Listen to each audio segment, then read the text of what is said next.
After the re-release of DE Nuke, more and more people are growing concerned with their FPS. So what if we think outside of the box and look at the other programs taking up our computer's performance? This could be the first video for many tweaking FPS. But for this video, we're going to be looking at communication software programs, as I'm sure almost all of us talk to friends not only through the CSGO's built-in voice chat. For the purpose of my sanity and for convenience, I'll only be using the most common softwares, which you can see on the screen here. I benchmarked each map using this command on a demo and compiled the FPS report into a spreadsheet, which you can see here. If you want to test these for yourself, you can download the demos in the description and put them in your CSGO folder. I'll be breaking this down and I'll be going into more depth on each graph, but if you want to look at this on your own will, it will be in the description. As you can see, there are huge gaps in... just kidding.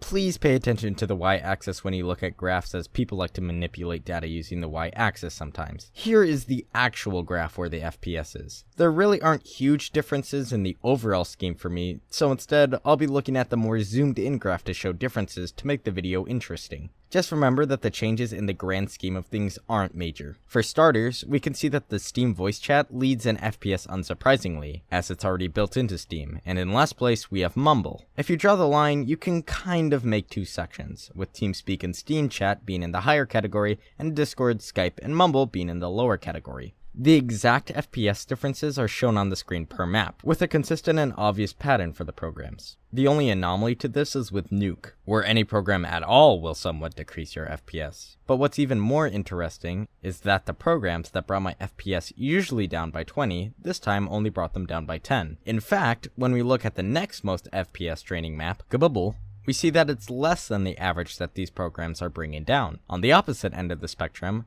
the map that gives me the most FPS, Dust 2, brought my FPS the most down while running the heavier programs. So we can assume that the higher the FPS a map normally gets, the more it's affected by softwares.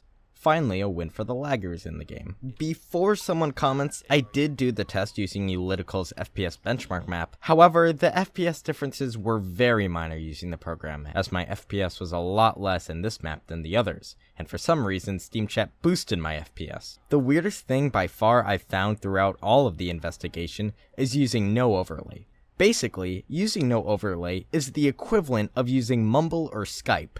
I have no clue why, but it's a thing. So please, do us all a favor and please use your overlay.